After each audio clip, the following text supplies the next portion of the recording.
The price of a bond is going to equal the present value of all the future cash flows. And we have two types of cash flows. We have the coupon payments and we have the maturity value. And we'll use the letters C and M. And we're going to discount those cash flows at half of the stated yield to maturity. And so the same way the coupon rate is an APR semi-annual, I take that stated rate and divide it by 2. The same is true with the yield to maturity. And this is just the convention for bonds. And so the Y, the discount rate, is going to equal half of this quoted yield to maturity. Most bonds have a $1,000 face value, but by convention, the price is quoted as a percentage of par. And so quoting as a percentage of par is effectively the same as assuming a $100 face value when pricing a bond. And so we're going to do that. We're going to assume the bond has a $100 face value. We're going to quote and calculate the price as effectively as a $100 bond face value, knowing that it's really a $1,000 face value, but that's going to have the effect of quoting the price as a percentage of par, which is the custom. Since we will use a semi-annual quoting convention, always when calculating the price, the number of periods that we're going to have to use to discount will equal twice the number of years. So a 20-year bond has 20 coupons and a final payment, and so it has 20 periods. And here is the formula.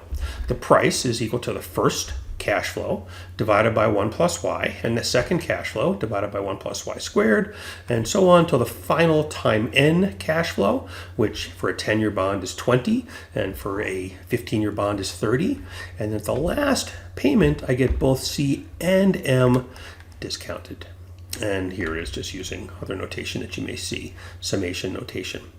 So a bond has 10 years to maturity and pays a 4% coupon and has a yield to maturity of 3.5%. Okay, so I know this 4% coupon is 2% every 6 months, and I know that this 3.5% yield to maturity is 1.75% every 6 months. This is always how it is quoted. I will never, ever, ever quote you the semi-annual rates. I will always quote you the annual rates, as will everyone else, that you then divide by 2.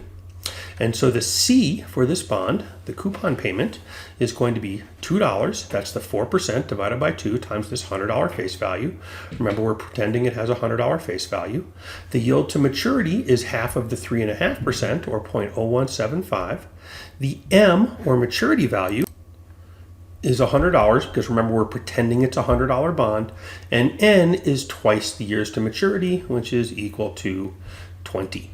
And so here I'm just plugging into this formula and I get 104.19. Now, of course, we'll use Excel like normal people when we do this calculation, and I'll show you both of these in a minute.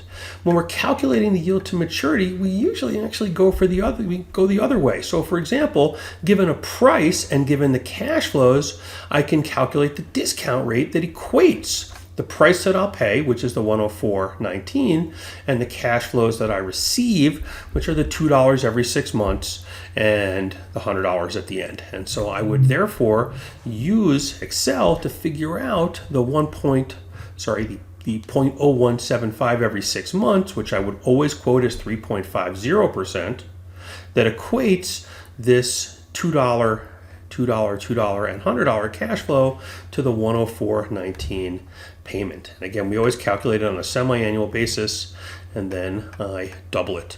So let's look at these calculations in Excel, and we're going to use two different sets of calculations. We'll look at something called the PV and rate functions to calculate the price and the rate, and we'll use this for theoretical bonds when there's an integer number of periods left, and so we'll say that the bond has exactly 5 years to maturity or exactly 7 years to maturity. The price and yield functions in Excel, these are the ones that we need to use for actual bonds. So today's date, and we have another date which is not exactly a year or not exactly 5 years later. So these are the actual functions, and they're a little more complicated, but we'll go through both of these. The PV and rate functions, these are part of the time value of money functions, and price and yield, which are specific bond pricing functions that are built into Excel. And so let's go to the spreadsheet.